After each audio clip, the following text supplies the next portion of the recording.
Horas madihita saluhuna. Bapak Ibu Saudara-saudari, mari kita memasuki rangkaian ibadah minggu pada hari ini. Mari kita mempersiapkan hati kita, kita berdoa bersaat teduh sejenak.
Di dalam nama Allah Bapa dan nama anaknya Tuhan Yesus Kristus dan nama Roh Kudus yang menciptakan langit dan bumi. Amin. Allah yang telah mengasihi kita dan yang telah mengutus anaknya sebagai pendamaian bagi dosa-dosa kita. Saudara-saudaraku yang kekasih, jikalau Allah sedemikian mengasihi kita, maka haruslah kita juga saling mengasihi. Haleluya.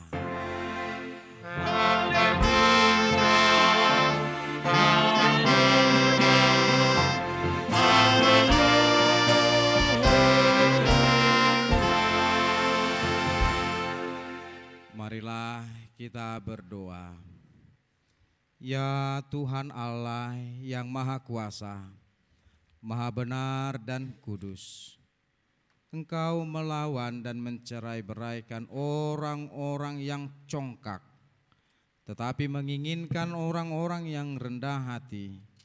Karena itu kami memohon kepadamu ya Tuhan, tolonglah kami menjauhi kesombongan, supaya kami jangan tinggi hati, tetapi bimbinglah kami dengan Roh Kudus, supaya kami rendah hati, lemah lembut, penuh cinta kasih, jujur dan sopan terhadap sesama manusia. Oleh karena anak-Mu, Tuhan Yesus Kristus, Tuhan kami. Amin.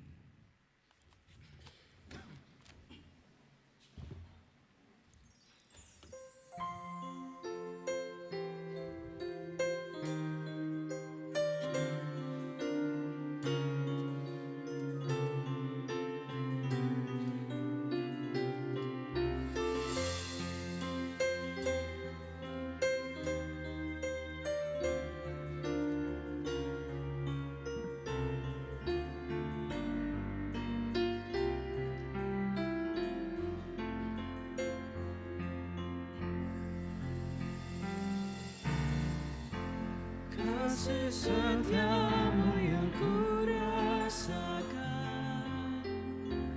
lebih tinggi dari langit biru. Kebaikanmu yang telah kau nyatakan lebih dalam dari lautan. Berkat-Mu yang telah ku terima, sembah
Marilah kita mendengarkan hukum Taurat yang ditetapkan untuk minggu ini, yaitu hukum Taurat yang tertulis dalam 1 Petrus pasal 3 ayat 9 yang dikatakan demikian.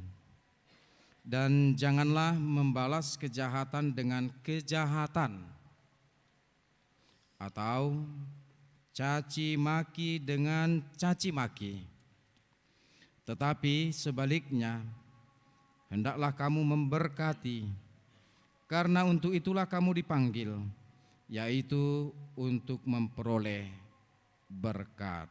Sekali lagi kami bacakan. Dan janganlah membalas kejahatan dengan kejahatan atau caci maki dengan caci maki, tetapi sebaliknya hendaklah kamu memberkati, karena untuk itulah kamu dipanggil, yaitu untuk memperoleh berkat. Demikianlah hukum Taurat untuk kita. Marilah kita sama-sama memohon kepada Tuhan untuk dimampukan melakukan hukum-Nya.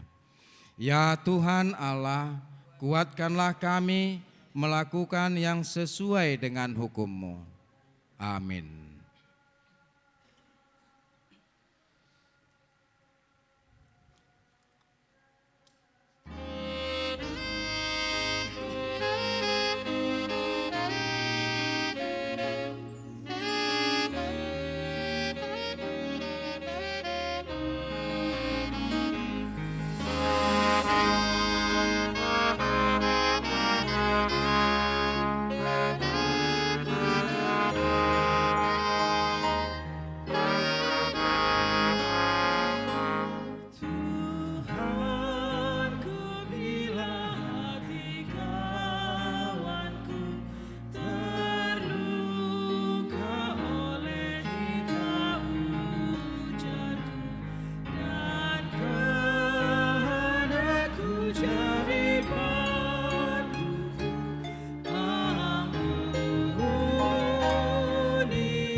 Marilah kita merendahkan diri kita di hadapan Tuhan, kita mengaku dosa-dosa kita.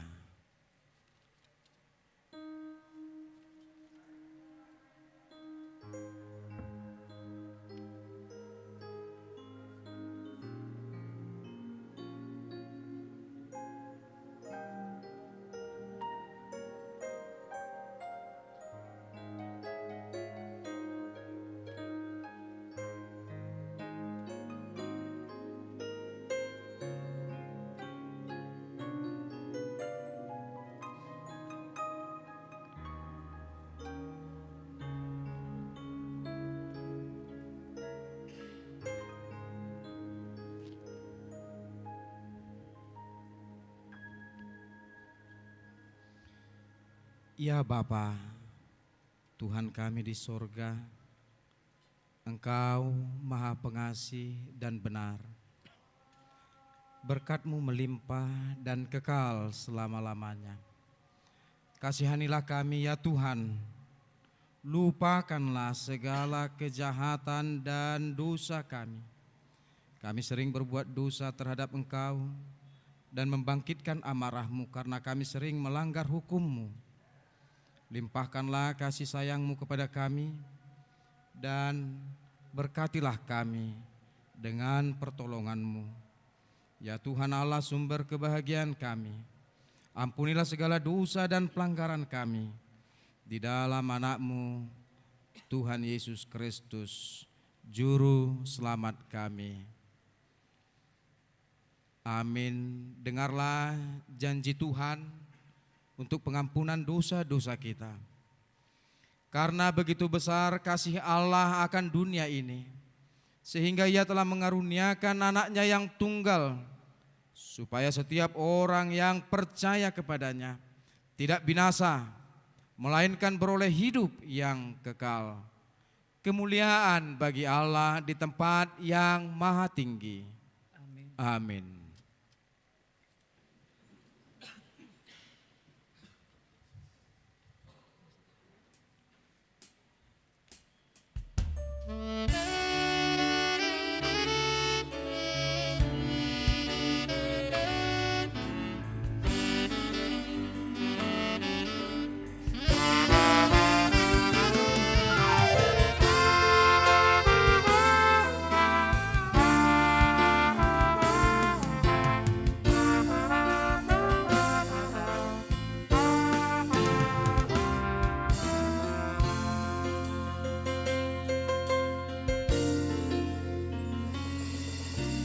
Banyak perkara yang tak dapat ku mengerti. Mengapakah harus terjadi di dalam kehidupan ini? Satu perkara yang ku simpan dalam hati, tiada satu pun yang terjadi tanpa Allah peduli. Allah mengerti, Allah peduli segala persoalan yang kita hadapi.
Marilah kita membaca epistel untuk kita pada hari Minggu ini, yaitu yang tertulis di dalam Kejadian pasal 50, dimulai dari ayat 15 sampai dengan ayat yang ke-21.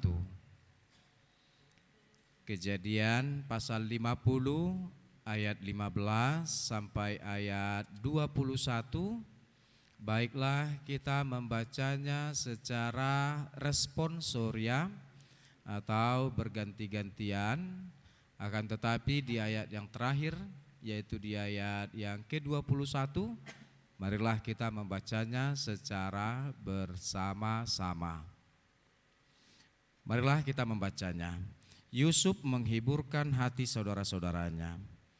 Ketika saudara-saudara Yusuf melihat bahwa ayah mereka telah mati, berkatalah mereka, boleh jadi Yusuf akan mendendam kita dan membalaskan sepenuhnya kepada kita segala kejahatan yang telah kita lakukan kepadanya.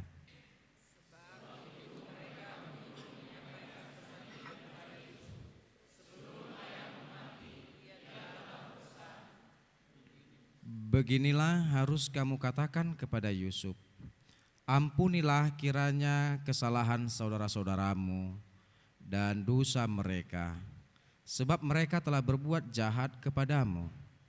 Maka sekarang ampunilah kiranya kesalahan yang dibuat hamba-hamba Allah ayahmu. Lalu menangislah Yusuf ketika orang berkata demikian kepadanya.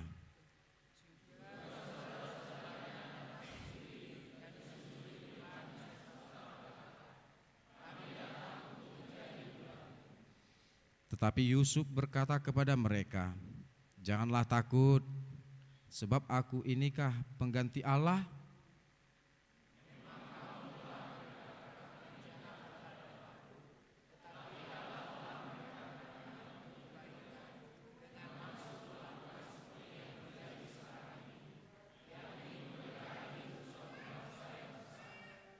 Jadi janganlah takut, aku akan menanggung makanmu dan makan anak-anakmu juga.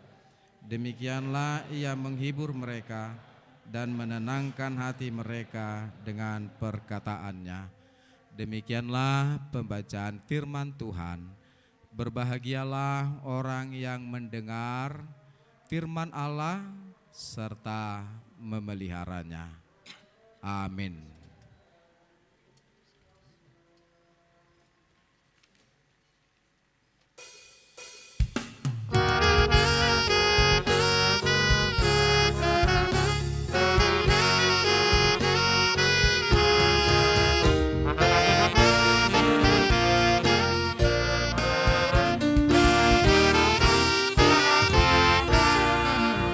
Serikat persaudaraan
Marilah kita secara bersama-sama mengaku iman kepercayaan kita sebagaimana teman-teman seiman di seluruh dunia kita bersama-sama mengucapkannya.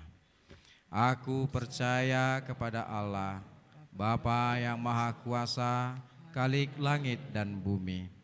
Aku percaya kepada Yesus Kristus, Anaknya yang tunggal Tuhan kita, yang dikandung daripada Roh Kudus, lahir dari anak darah Maria, yang menderita sengsara di bawah pemerintahan Pontius Pilatus, disalibkan, mati dan dikuburkan, yang turun ke dalam kerajaan maut, pada hari yang ketiga bangkit pula dari antara orang mati, naik ke sorga, duduk di sebelah kanan Allah, Bapa yang Maha Kuasa.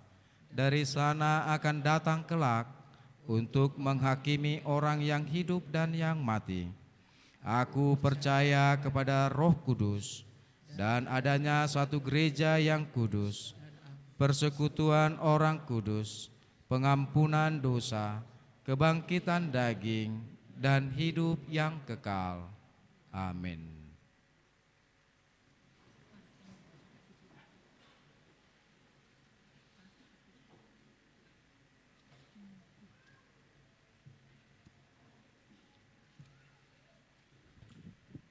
Shalom, Bapak Ibu, Saudara-saudari yang dikasihi oleh Tuhan Yesus Kristus. Sebelum kami membacakan pokok-pokok warta jemaat minggu ini, kami atas nama Majelis Jemaat HKBP Yogyakarta, Resort Yogyakarta, menyampaikan salam damai sejahtera kepada kita semua, kepada jemaat yang berkunjung ke kota Yogyakarta, dan secara khusus kepada jemaat yang baru pertama kali bergabung dalam ibadah minggu di HKBP Yogyakarta. Kami mengucapkan selamat datang dan selamat beribadah. Dalam nama Yesus Kristus kami sampaikan horas. Selanjutnya marilah kita mendengar pokok-pokok warta jemaat HKBP Yogyakarta pada minggu ini, yang juga dapat dibaca melalui papan pengumuman atau dalam bentuk soft copy melalui WA Group di masing-masing wilayah atau kategorial. Yang pertama, Minggu 17 September 2023, dengan nama Minggu ke-15 setelah Trinitatis, Ketritunggalan Tuhan. Topik, jangan menghakimi. Yang kedua, pelayan ibadah Minggu pada ibadah pukul 17.30 sore hari ini. Khotbah akan disampaikan Bapak Pendeta Profesor Binsar Jonathan Pakpahan PhD. Liturgis oleh Bapak Pendeta Douglas JT Simanjunta MSI. Warta Sintua Arnold Lumban Tobing. Untuk yang lain dapat kita baca di papan pengumuman. Yang ketiga, jadwal pertangyangan wilayah pada minggu ini. Untuk wilayah selatan, pada hari Selasa 19 September pada pukul 18 di rumah keluarga Nyonya S. Hutapea Boru Sumampau Hutahayan. Untuk wilayah timur, hari Rabu 20 September 2023 pada pukul 18.30 di rumah keluarga Sintua TP Silitonga, SH SS Boru Situmorang, yang pelaksanaannya akan dilaksanakan di Gedung Sopogodang. Untuk wilayah barat, Rabu 20 September pukul 19 di rumah keluarga T. Simanjunta S. Boru Sihotang. Jemaat HKBP Yogyakarta, khususnya anggota jemaat wilayah, diundang untuk menghadiri acara pertangyangan wilayah sesuai dengan jadwal. Yang keempat, hendak menikah, warta pertama. Akan dilaksanakan pemberkatan pernikahan untuk calon mempelai yakni Pierre Laporte Malau ST, putra dari Bapak Dr. Insinyur Victor Malau dan Ibu Sintua Dokteranda Roria Lisken Kronika Boru Nadea. Alamat Sengkan, Sleman, anggota Jemaat HKBP Resort Yogyakarta, Distrik 18 Jabarteng DIY dengan Rina Yanti Boru Sitorus, putri dari Bapak Hatorangan Sitorus dan Ibu Morida Boru Silaban. Alamat Gang Pendidikan Lalang, Medan Sunggal. Anggota Jemaat HKBP Hatopan, Resort Hatopan, Distrik 10 Medan Aceh. Acara pemberkatan pernikahan akan dilaksanakan pada hari Jumat 29 September 2023 di HKBP Seyagul, Resort Medan 4 Seyagul, Distrik 10 Medan Aceh.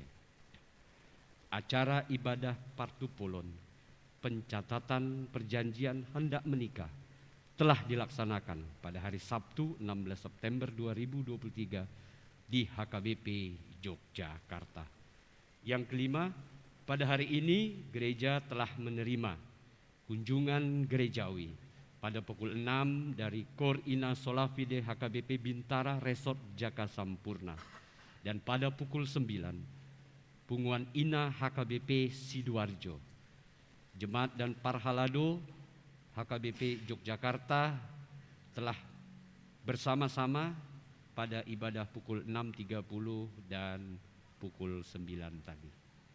Yang berikutnya, HKBP Yogyakarta telah memulai kegiatan kelas katekisasi sidi reguler tahun ajaran 2023-2024 sejak hari Sabtu 16 September 2023. Bagi jemaat yang hendak belajar sidi, masih dibuka pendaftaran dengan membawa akte baptis dan surat keterangan anggota jemaat dari gereja asal bagi pendaftar yang orang tuanya bukan anggota jemaat HKBP Yogyakarta. Demikian diwartakan, Tuhan memberkati. Yang ketujuh, pekerjaan renovasi rumah pastori dan perkantoran komplek HKBP sesuai dengan jadwal dan persyaratan yang telah ditentukan sebelumnya. Panitia pembangunan telah memilih pemenang lelang proyek renovasi rumah pastori dan perkantoran komplek HKBP Yogyakarta, yakni Bapak Alfredo Casanova Siregar. Demikian diberitahukan, Tuhan memberkati. Yang kedelapan, tahapan pembangunan. Tahap pertama dari tanggal 11 September 2023 untuk masa kerja 120 hari. Pelaksanaan renovasi ruang ibadah untuk sekolah minggu dan remaja yang sebelumnya rumah pastori, pendeta resort, dan kantor sekretariat.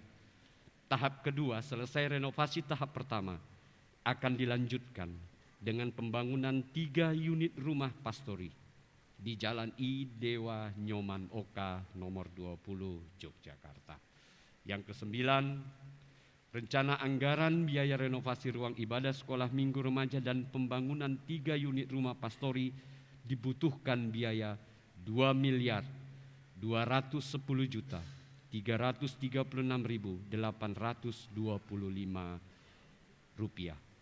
Sesuai hasil keputusan rapat huria yang lalu, setiap keluarga dimohon untuk berkontribusi 600.000 per tahun sebagai tok-tok lipe. Setiap keluarga dan individu dapat juga memberikan donasi selain tok-tok lipe sesuai kerelaan hati.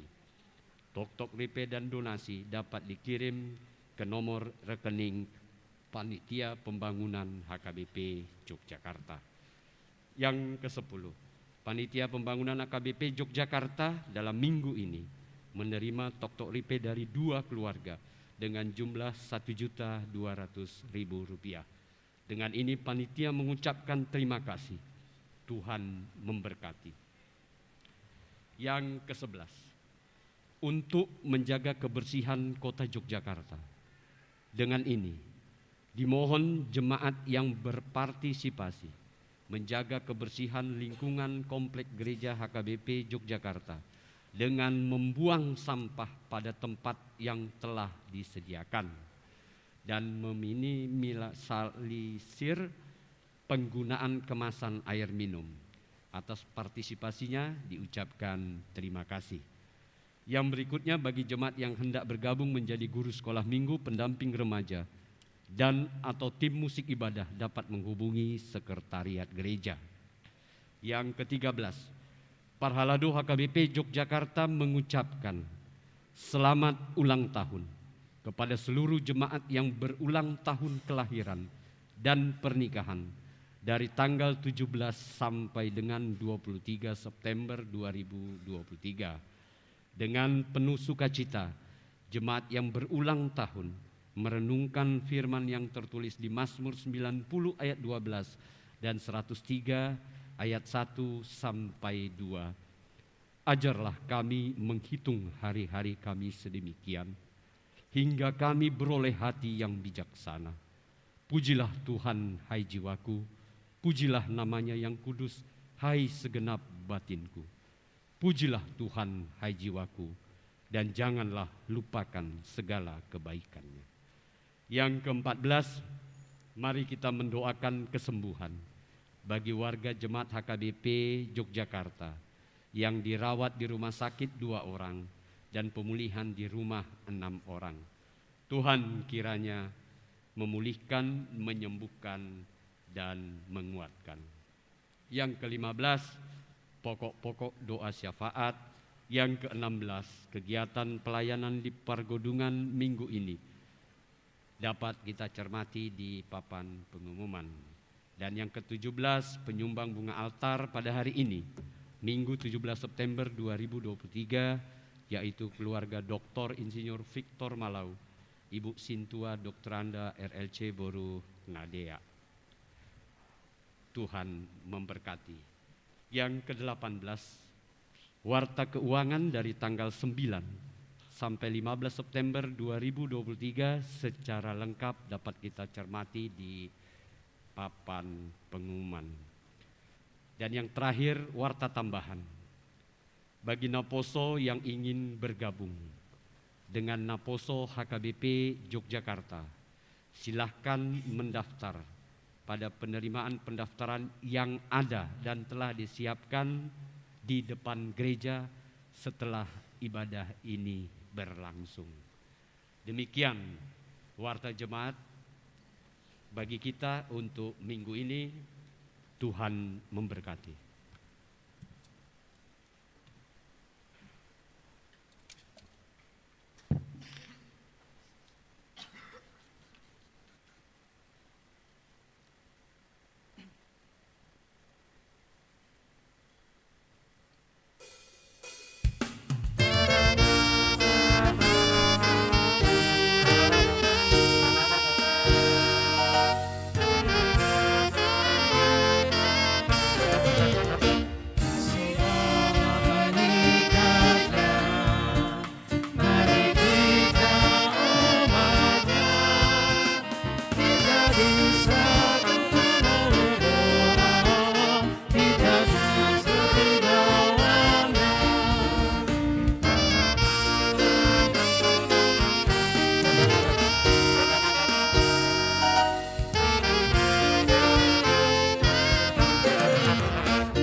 Mari berdoa. Damai sejahtera Allah yang melampaui segala akal, kiranya memelihara hati dan pikiranmu dalam Kristus Yesus Tuhan kita. Amin.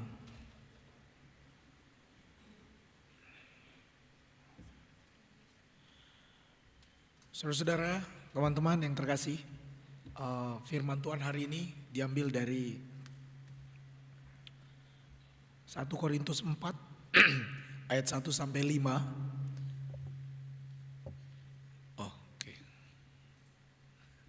1 Korintus 4 ayat 1 sampai 5. Saya akan membacakan teks Alkitab dari Alkitab terjemahan baru kedua, sehingga mungkin agak sedikit berbeda dengan yang saya tampilkan di layar, karena ini dari terjemahan baru 1. Boleh kurangin ehonya bang.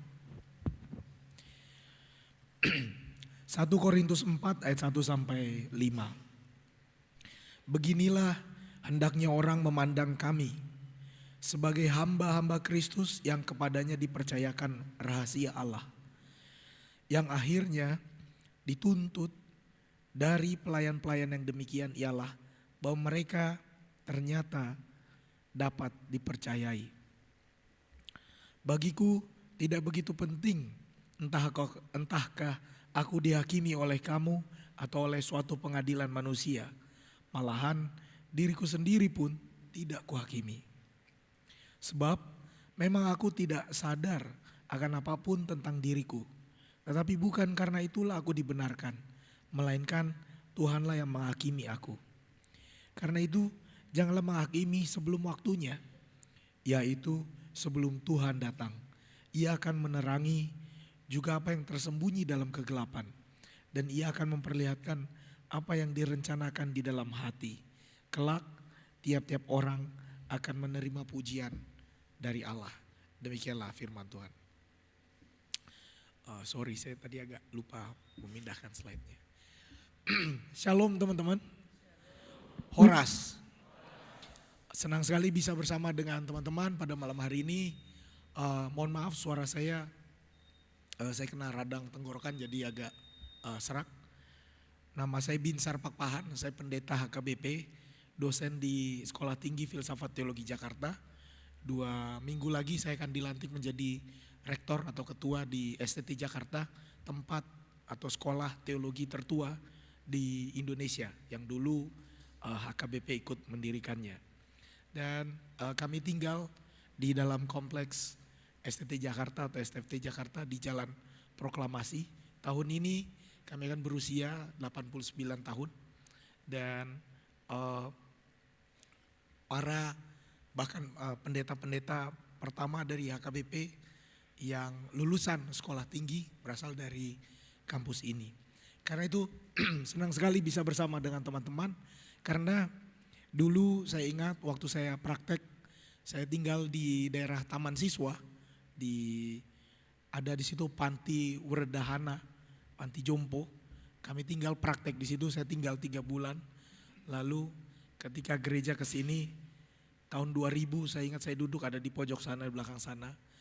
Dan setiap kali melihat ke sini saya pikir kapan Tuhan kasih kesempatan saya bisa pelayanan di HKBP Yogyakarta.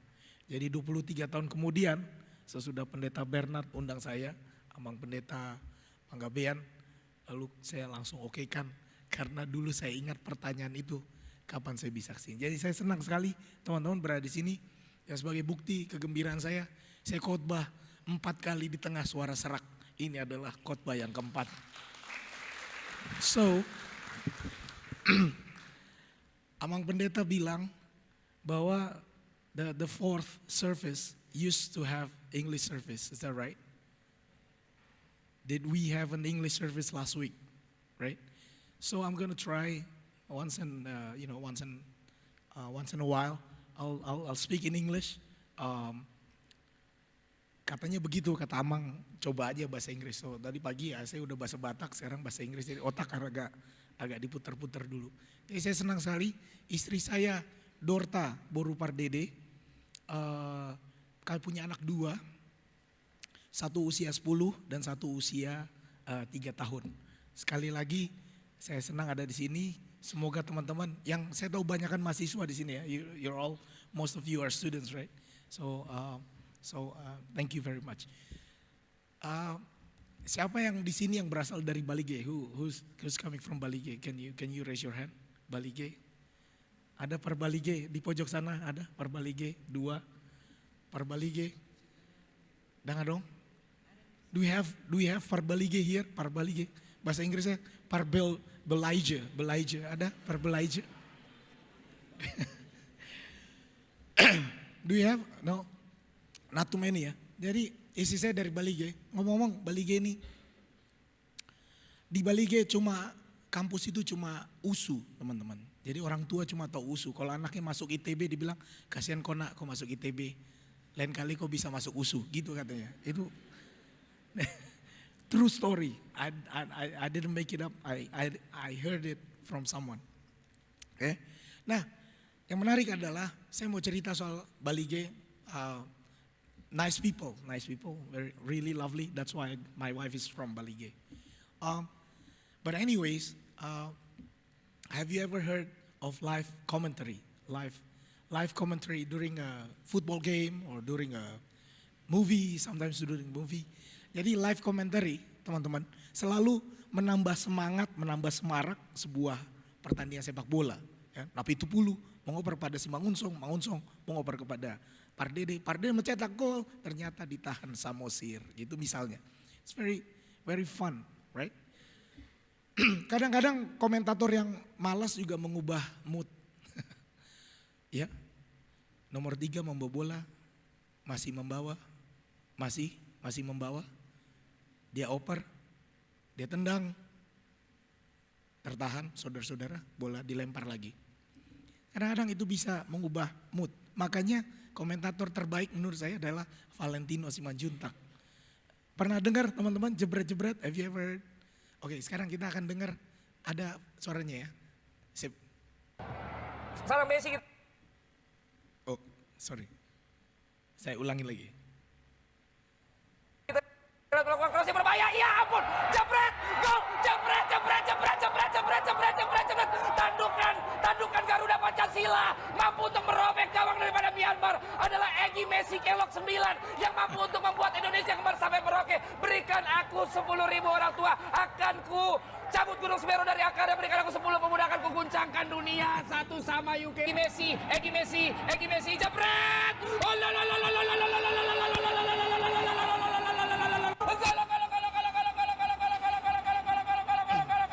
Aksi Kelok 9 dari Egy Messi kembali diperlihatkan 21 menit.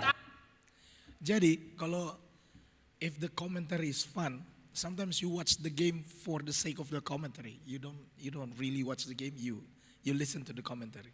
Okay? Jadi komentar film itu bagus sekali. Ya.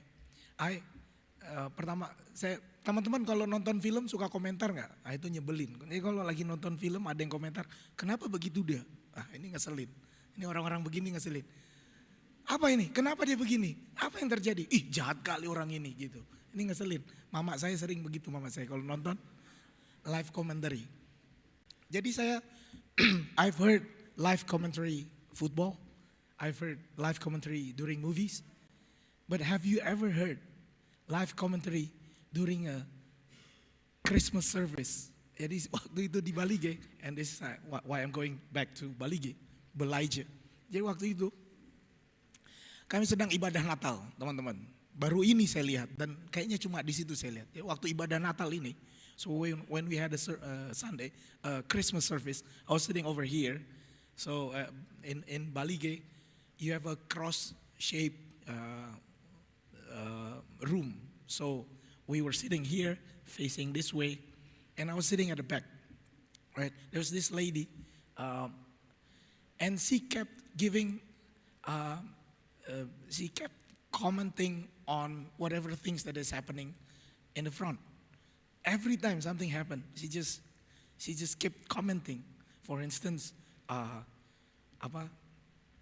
ini tanda-tanda gereja dewasa teman-teman adalah ketika ada yang salah, tidak ada komentar begini. Kalau gerejanya belum dewasa, biasanya ada yang salah langsung.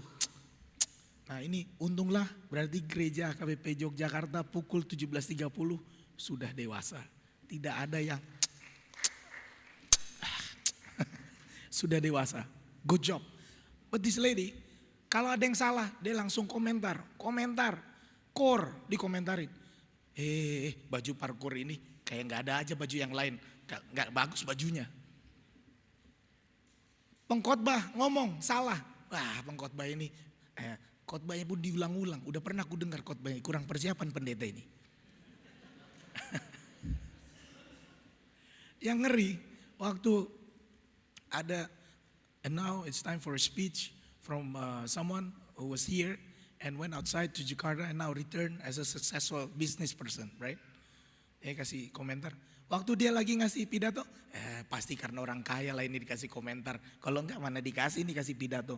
Memang gereja ini pilih-pilih kasih terus, hanya orang kaya yang dikasihnya. Di komentar terus, komentar. Sampai suatu saat, there was this guy next to me. Said, Inang, pasojo gitu ya, bahasa Batang ya, diem dulu. Inang, pasojo. Parmingguan dove, masih kebaktian. Inang ini bilang apa? Suka-sukaku, suara-suaraku, kalau nggak mau jangan kau dengar. Lalu semua orang sebel sama Inang. Inang keluar kau Inang. Lomo-lomoku dah bah, gerejaku don kata gitu. Akhirnya suasana ibadah Natal itu, saya lebih memperhatikan Inang ini komentarnya daripada khotbah pendetanya. Dan lucu juga. Dan itu yang terjadi saudara-saudara, karena kita punya kecenderungan untuk cepat mengomentari dan menghakimi orang lain. We like to judge a book from its cover, and that's us. We like to judge a book from its cover. That's our habit. Kadang-kadang yang membuat kita bertengkar adalah karena kita mengomentari sebelum kita tahu cerita penuhnya. Belum selesai, belum terjadi apa-apa, kita sudah komentari. Dan komentar itu bisa menimbulkan pertengkaran.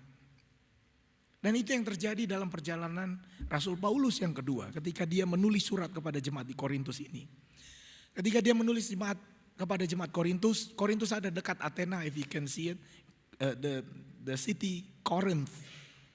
Corinth was an important and wealthy city. It is a trading city, so everybody from abroad will come to Corinth and trade. They will trade there, and Apostle Paul came to Corinth and he was asking them for help.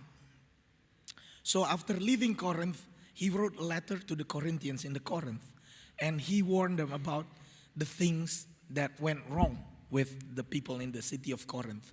Yang terjadi adalah because there are so many people, so many different groups coming in the metropolitan city of Corinth, there's definitely a conflict. Conflict will arise when you have different groups. Nah, yang terjadi dalam perpecahan jemaat ini bisa kita lihat di 1 Korintus 1 ayat 10 misalnya. Supaya kamu seia sekata, jangan ada perpecahan di antara kamu, kata Rasul Paulus. Lalu di ayat 11 dikatakan bahwa ada perselisihan di antara kamu. So there was a fight, definitely there was a fight, there's a conflict in the congregation. Bahkan karena berantem ini, Rasul Paulus mengatakan, kamu ini seperti anak-anak yang belum dewasa, seperti bayi. You look like children. Kamu ini seperti anak-anak. Begitu saya tinggalin, kamu sudah bertengkar. Tetapi ternyata yang menyebalkan juga adalah karena kekurang dewasaan menimbulkan pertengkaran, saudara-saudara. Jadi ketika orang tidak bisa mengelola prasangkanya, there's bound to be conflict. There's bound to be conflict. If you cannot handle your emotion, if you cannot handle the will to comment on other people, there's bound to be a conflict.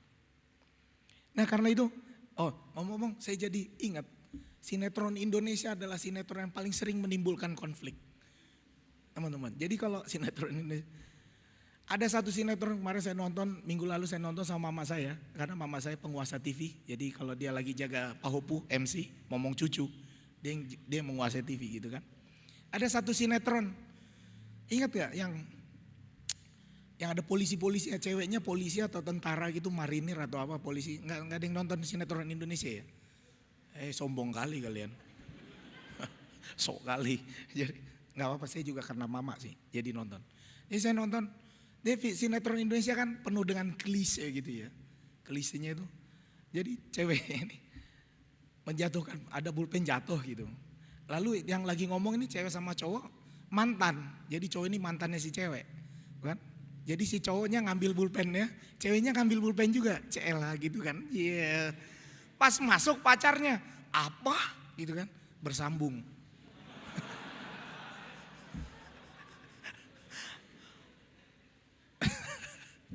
Jadi seminggu harus menunggu apa kabarnya pulpen ini. Dan itu yang sering terjadi. Belum apa-apa, cowoknya udah langsung pergi, tunggu aku gitu kan. Itu yang sering terjadi, kesalahpahaman. Konflik yang terjadi di Korintus, boleh next. Konflik yang terjadi di Korintus muncul juga karena ada iri hati dan perselisihan. Nah, ini diperlihatkan di 1 Korintus 3 ayat 3. Perselisihan tentang apa? Tentang kelompok. Jadi kelompok ini ada kelompoknya Apolos, ada kelompoknya Paulus. Kelompok bilang kami lebih penting. Oh enggak, kelompok yang lain bilang kami lebih penting. And then the Apostle Paul remind everyone, no, listen everyone. Everyone has their own task. You cannot say that the music group is more important than the people who will, who will help and collect the pelean, pelean bahasa Inggris. Collect kan? Yeah. You cannot assume that the people who is the worship leader is more important than the preacher or vice versa. There's bound to be different uses of different group. Kamu harus kerjasama. You have to be able to work together between different groups. So don't judge too quickly. Bahkan jemaat di situ berani menilai rasul. Mereka menilai rasul. Mari kita lihat di ayat 10. Di ayat 10 dikatakan 1 Korintus 4 ayat 10. Sampai Rasul Paulus bilang kami bodoh karena Kristus. Tapi kamu arif dalam Kristus. Ini sebenarnya sudah menyinggung. Oke, gue yang bodoh. Oke deh, I'm the stupid one. You're the smart one. We're weak, you're the strong one. You're noble, we are peasant, we're nothing. Itu sebenarnya sudah semacam kemarahan. Kalau dibilang inilah kami difitnah. But anyways, meskipun kami difitnah, kami akan tetap menjawab dengan ramah. You know why? Why did the Apostle Paul wrote this? Karena dia mau bilang, you don't have to think about all the comments people make about you. You don't have to take them into consideration. Don't think about it. If you have to think of all the people's comment, you'll go crazy. Don't do it. It's not nice. Karena itu pertengkaran muncul karena pengaruh orang lain untuk menghakimi orang lain. Penilaian dari luar ini yang sering buat kita resah. Karena itu, teman-teman, one thing that we have to remember is that conflict is natural. As a social being, as a social species, we're bound as human, we're bound to have conflict with other people. Conflict is nice. Conflict is good. It helps you grow. You don't have to be afraid of conflict. What you need is you need to manage the conflict. If you can manage conflict, you can grow out of the conflict. Banyak sekali gereja yang bertumbuh. There are a lot of churches who grew out of conflict. It's okay to have conflict. You have to manage the conflict. And as a social being, we're bound to have conflict. The first one is with other people. Kita pasti mudah sekali berkonflik dengan orang lain. Sometimes if we couldn't find other people, we quarrel with other things. Kita bertengkar dengan hal-hal yang gak hidup. Teman-teman pernah bertengkar sama Google Map? Pernah gak? After 200 meters. Ini saya di Indonesia teman-teman, Google Map ini membawa kita ke jalan yang sesat sering sekali. Google Map.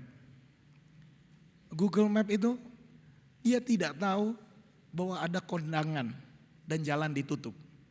Dia nggak tahu ada galian. Galian ini berseri dari pam, kabel, listrik, pam lagi.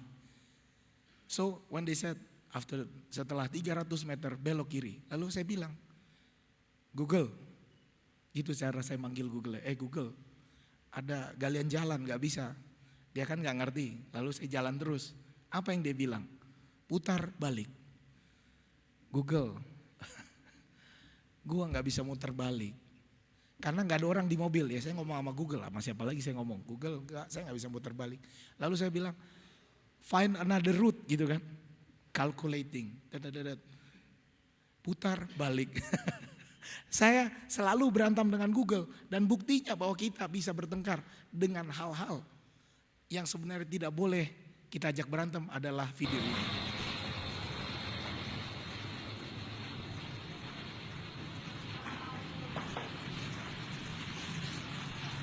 Kalau ada yang begitu, berarti teman-teman sedang stres. Berantemnya bukan sama dia, tapi marahnya sama motor.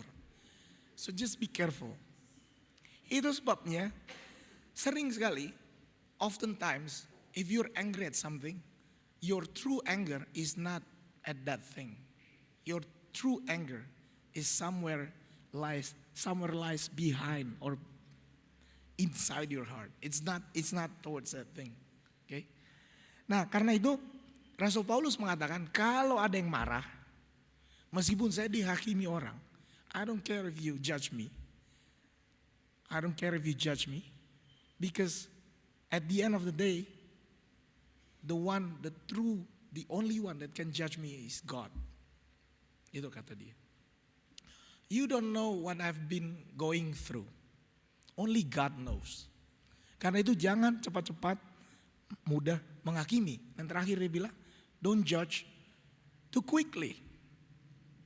Itu tugas Tuhan. Makanya tiap-tiap orang harus berusaha mengetahui apa yang Tuhan inginkan, karena Tuhan akan menjadi hakim bagi kita semua.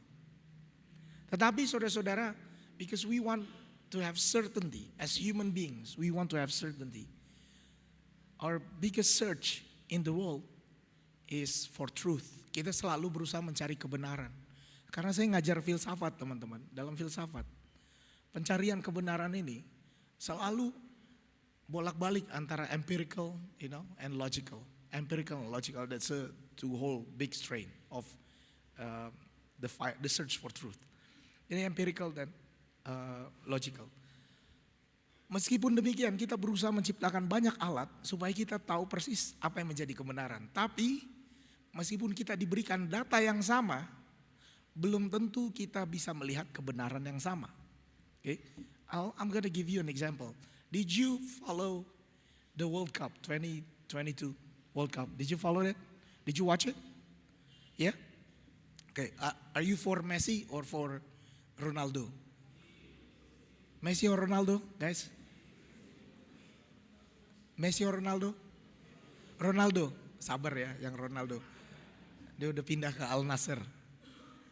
So what happened is that it's really special, The last World Cup is really special because it was the first time that we implement fully the system called video assistant referee. So what happened is that behind the scene, there'll be a lot of people, a group of people who will watch the replay of the game. And they will watch it carefully and they will see whether it's out or in, whether it's offside, whether it's handball, whether it's a foul. So they will watch it carefully. They don't want to make any mistake, right? So this is the intention of video assistant referee. A bunch of guys or girls sitting at the back of room in front of a monitor, saying whatever they want to say because they watch the replay. It's supposed to be the truth, right? There should be no more discussion. And if we had this in 1986, there will be no tangan Tuhan Maradona because he will get caught in the replay. But what happened is that a game between Japan and Portugal. So this was a decisive game because in another game, Germany was fighting for their life. They were struggling to get through the group stage. Jadi Jerman hidupnya tergantung pada hasil ini. Ini Jepang, ya. So if you see this, look with your own eyes. Is it out or in? Give me a comment. Is it out or in? Out or in? Look carefully. This is the photo, I'm not making this up. Is it out or in? In? In? Semuanya bilang in? Ya karena udah nonton ya. So what happened was Second goal so controversial. matikan suaranya, tolong dimatiin. Japan suaranya. thought that Ya, suaranya dimatiin, sip. Okay. So what happened was there was a huge debate. The game was stopped for 2 minutes. I was watching the game, right? The game was stopped for 2 minutes. The referee was waiting for the final verdict from the referee assistant. So what happened is that they made a comment on this. Game stopped for 2 minutes, and then they decided, okay, the ball was in. The ball was in. It was passed on, and then they scored. What happened is that Japan scored out of this pass. Jadi mereka menggolkan gol kemenangan yang membuat Jerman pulang kampung. So Jerman was they was not qualified for the next stage. So what happened is that in Germany for the next week there were news all over Germany. I've read some of them. They said it's supposed to be out karena Jerman yang kalah. Jadi Jerman yang bilang harusnya itu masuk. Sementara seluruh dunia bilang itu keluar. Mata orang masih ada yang bilang itu masuk. So out of the same event, based on the same proof that you see with your own eyes, we can come with a different conclusion. And that's how human finds the truth. It will always be debatable. Tapi yang terjadi adalah, yang menarik adalah pemain tersebut tidak pernah berhenti membawa bolanya. Karena wasit tidak perit. Kadang-kadang ada pemain baru di tackle dikit, wasit nggak perit, dia pegang bolanya seolah-olah udah pasti pelanggaran. Ini yang manja-manja begitu, banyak begitu. Di tackle langsung pegang bolanya, sit pelanggaran. Tapi ini pemain ini tidak berhenti. Kenapa? Karena dia nggak peduli sama komentar orang. As long as the referee didn't blow his whistle, I'm gonna keep on playing. Why? Because the most important comment should be coming from the referee. Don't listen to other people. Listen to the referee. Karena itu tidak semua teman-teman itu perlu kita dengarkan. Tidak semua penilaian perlu kita dengarkan. Dan tidak semua juga perlu kita katakan. But it doesn't mean that the Apostle Paul said, let's not judge anything. Let's just let everything que sera sera. Whatever will be, will be. No. It also means that Rasul Paulus tetap menilai ada yang jahat. If it's evil, the Apostle Paul will say it's evil. Dalam 1 Korintus 4 ayat 18 dia bilang, tapi ada beberapa orang yang menjadi sombong. That's judgment. Jadi dia tetap melakukan judgment. It doesn't stop him from judging other people, but it means that he saw the whole thing, he thought about it, and then he said, okay, ada yang sombong.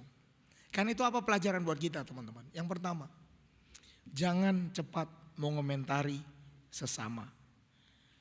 Please refrain from making an immediate comment. Don't judge too quickly. Don't judge a book by its cover. Karena memang penyakit kita adalah penyakit yang suka mengomentari. Iya kan? Dan kadang-kadang komentar kita itu bisa melukai orang lain, teman-teman. Look at what happened to brothers and sisters at home.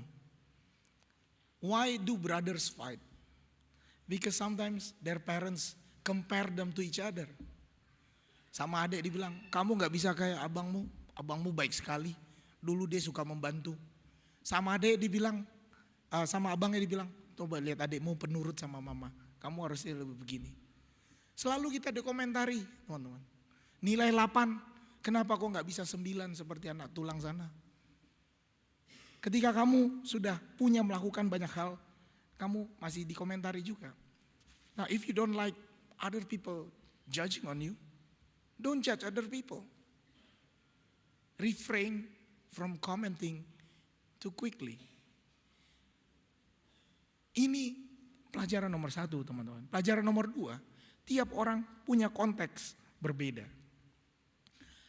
And that is why, this is my advice to you. Don't listen to all the comments. I'm serious. Don't listen to all the comments. There will be always comments on your life from other people. Now you're studying here and people will say, when are you going to work? After you got some job, people will ask, why is your work not making more money? Sudah banyak uang, When are you getting married? Sudah menikah? When are you having a child? Udah punya anak? When are you going to have the second child? Udah punya 2 anak cowok? Kapan kamu punya anak perempuan? Udah punya 2 anak perempuan? Kapan kamu punya anak laki-laki? Udah punya 2 anak laki-laki, 2 anak cowok? Banyak kali anakmu.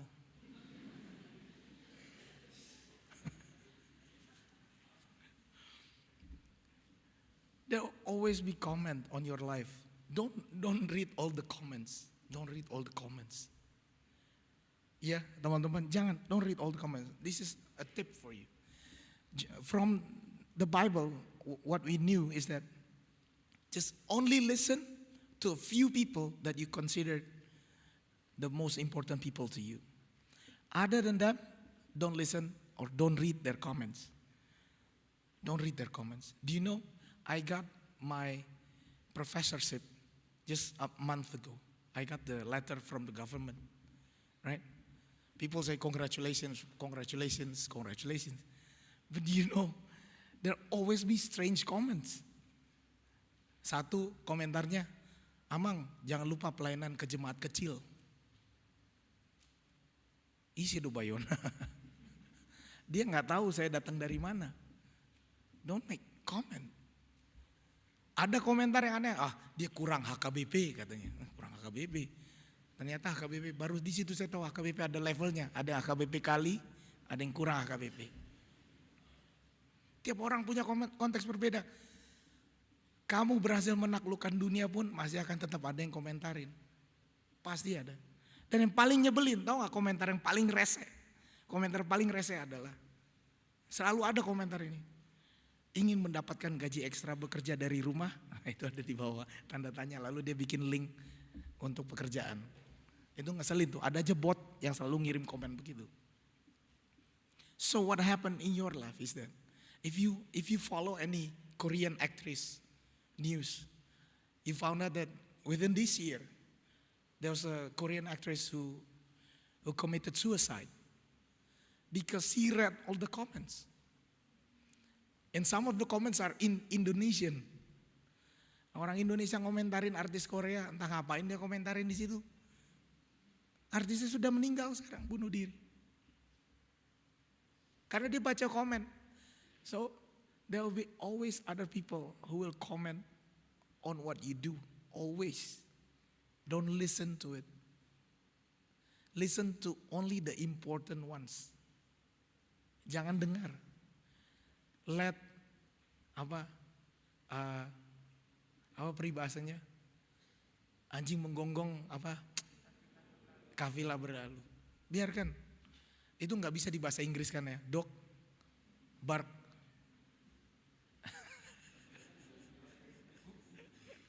Dog bark, just go on, apa coba, nggak ngerti ya.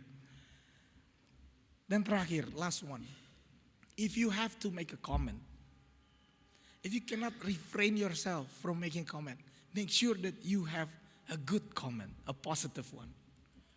You know, try to appreciate each other. Try to say these words more often. Good job, thank you. I know some of the people here, some of you are here, are longing for these praises from your parents. And you might not even hear it up until now. I've told the parents already that they should praise their children more. And this is the message for you guys. If you don't listen from your parents, if you don't get it, listen from other people around you who give you praises. Sometimes if you do your best, listen to other people. And if other people do their best, don't say to praise them. Good job, nice job. Salah satu orang yang paling sering memuji orang adalah Pak Bondan Winarno. Pernah dengar ini Pak Bondan? Mak News pernah dengar? Pak Bondan tidak pernah bilang tidak enak. Pak Bondan tidak pernah bilang tidak enak. Pak Bondan cuma punya 3 penilaian. Ya. Jadi kalau misalnya nggak enak, dia akan bilang, gudeg ini menarik. Itu artinya nggak enak. Kalau dia bilang menarik, itu nggak enak. Kalau dia bilang, saksang ini pas pedesnya enak, itu berarti enak. Kalau dia bilang, wow, BPK ini maknyus. Nah, itu berarti lezat. Oke.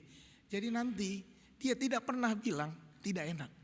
Makanya nanti kalau khotbah ini selesai, teman-teman bilang khotbah pendeta tadi menarik ya. Itu saya tahu artinya.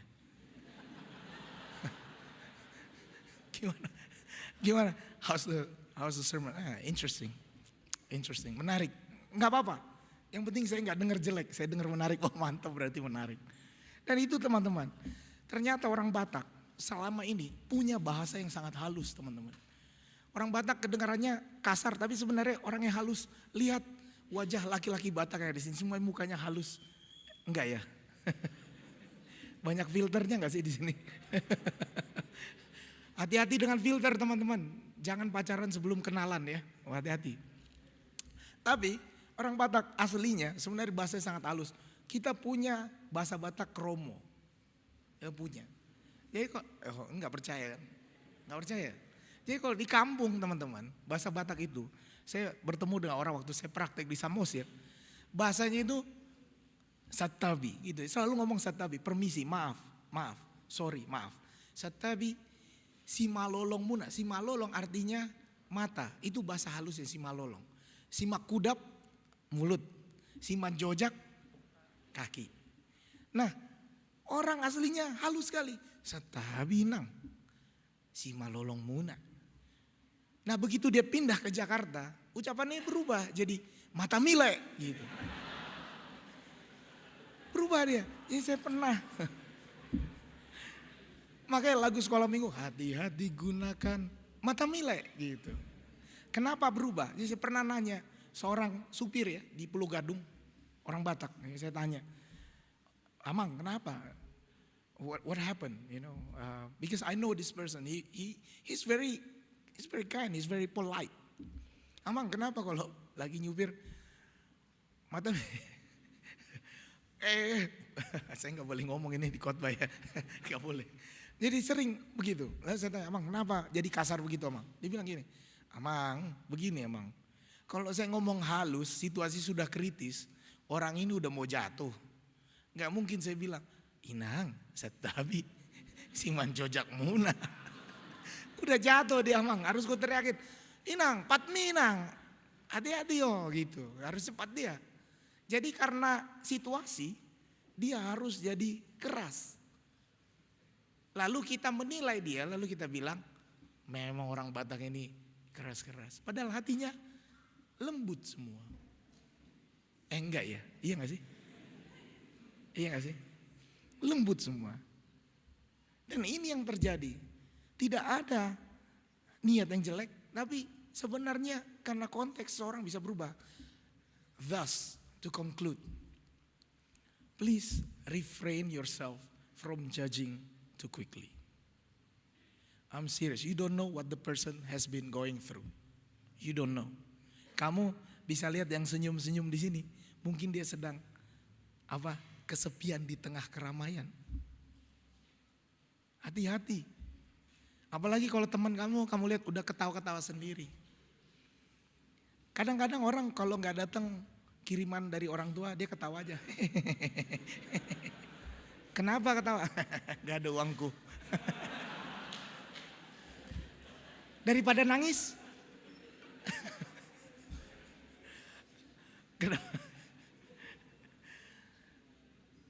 Ayo kita pergi kemana? Ke kawinan orang, makan kita di sana. Itu taktik mahasiswa tuh, kawinan orang lihat kondangan, ikut dia makan. Saya dulu sering gitu juga. Jadi kalau lihat mahasiswa, cie keren banget ya, mau pacaran banyak duit ya. Kagak tahu.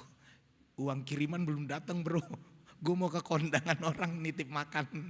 Bawa amplop kosong isi 2.000. You don't know what the person has been going through. Refrain from judging other people. And the second, if someone judge you, don't listen to them. Don't take it face value.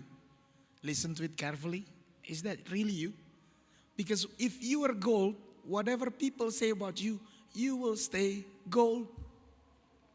If they threw mud at you, you will stay gold. Just wait for the rain to come. And then when the rain comes, it washes all the mud away and you'll be gold again. And people will see that you are gold. Ya teman-teman, please do this. Karena itu mari kita saling menghargai, bukan menghakimi, saling menguatkan satu dengan yang lain. Saling appreciate bahwa kamu juga anak-anak Tuhan. Only God can judge us, not other people. Amin. Mari kita berdoa. Tuhan yang baik, kami bersyukur untuk penyertaan-Mu. Kami bersyukur untuk firman-Mu. Kiranya Engkau menguatkan kami ya Tuhan. Untuk belajar, untuk tidak menghakimi orang lain.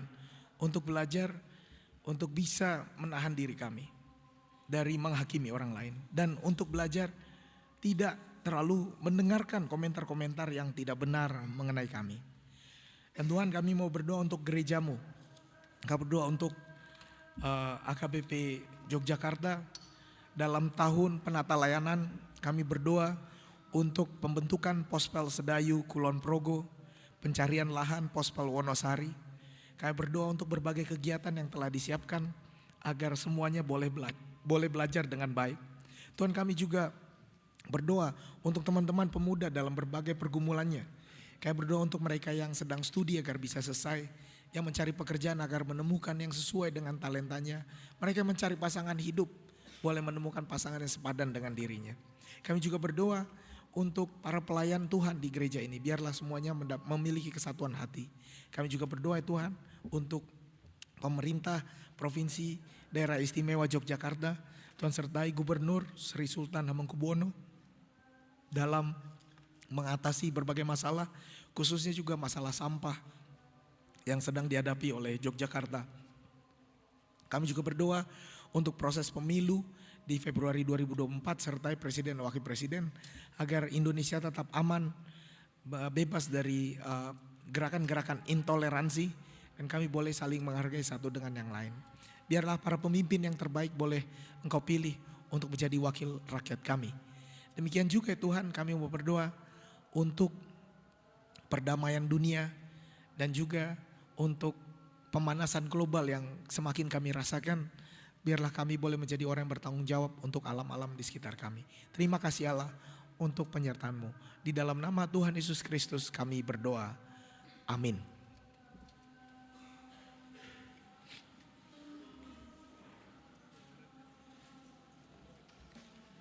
Kita akan memuji Tuhan, gereja yang sangat kami kasihi, sambil bernyanyi, sambil mengumpulkan persembahan dan mengingat ayat persembahan dari 2 Korintus 9 ayat 12.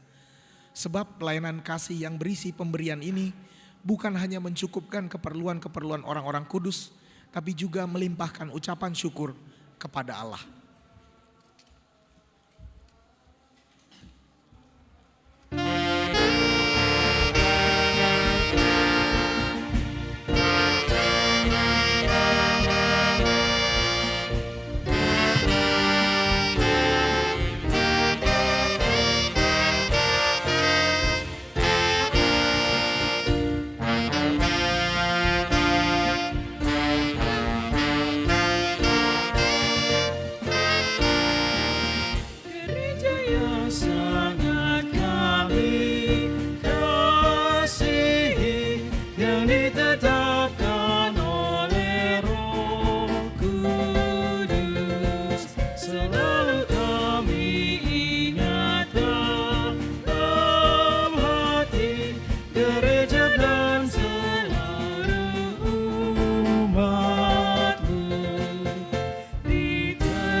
Berjanji kepada Allahku dan pada Yesus Raja gerejaku,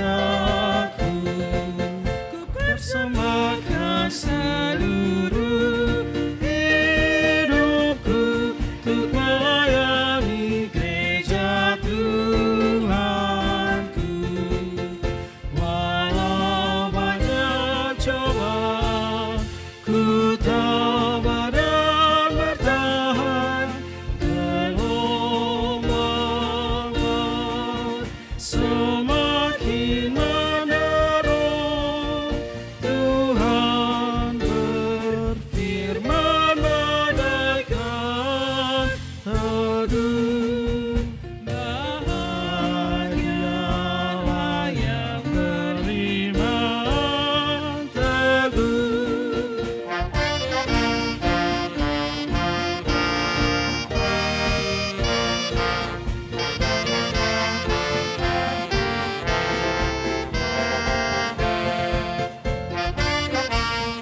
Marilah kita berdoa untuk menyerahkan persembahan kita kepada Tuhan. Ya Allah, Bapa kami yang di sorga, kami mengaku bahwa Tuhan adalah sumber dari segala karunia yang melimpah dalam kehidupan kami masing-masing. Sebahagian daripada karunia itu kami serahkan kembali sebagai persembahan kepada Tuhan. Terimalah dan berkatilah persembahan umat-Mu ini, agar dapat kami pergunakan untuk pekerjaan dan pelayanan kerajaan Tuhan di dunia ini. Bukalah hati kami untuk mengenal betapa banyak berkat dan karunia yang kami peroleh dari Tuhan, supaya kami senantiasa bersyukur kepadamu di dalam nama Yesus Kristus Tuhan kami. Amin.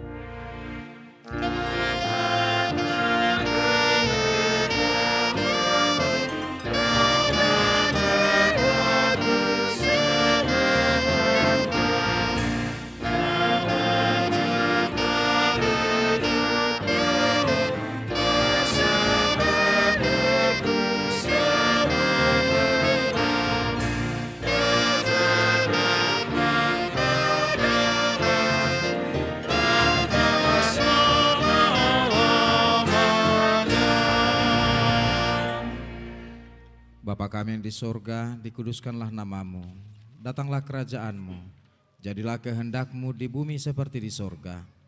Berikanlah kami pada hari ini makanan kami yang secukupnya, dan ampunilah kami akan kesalahan kami, seperti kami juga telah mengampuni orang yang bersalah kepada kami.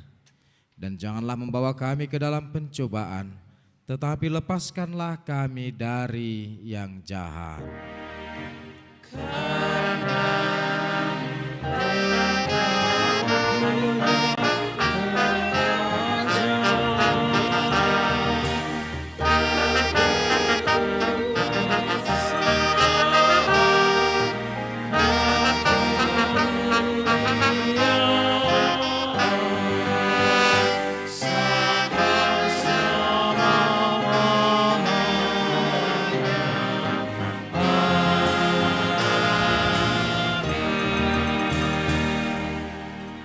Pulanglah dalam damai sejahtera dan terimalah berkat dari Tuhan Allah kita.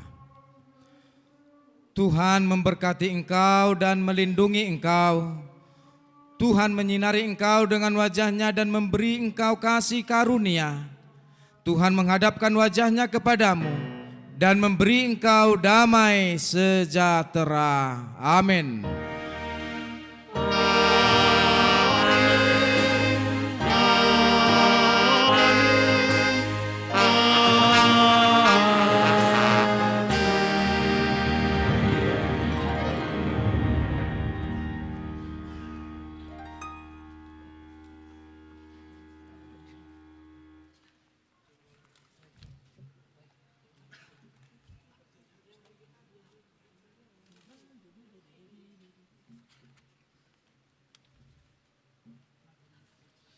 Baik saudara-saudari yang dikasihi dalam Tuhan kita Yesus Kristus, salam dari kami semua yang melayani dalam kasih Kristus untuk kita semua.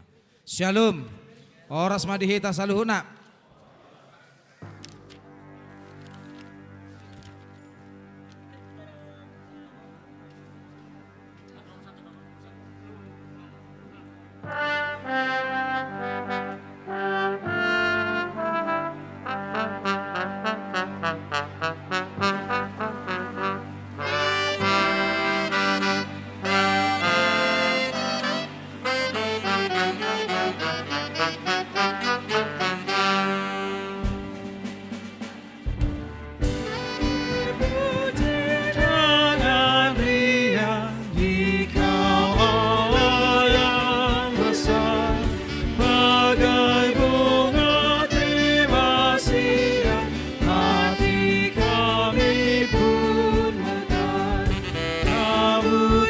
Stop.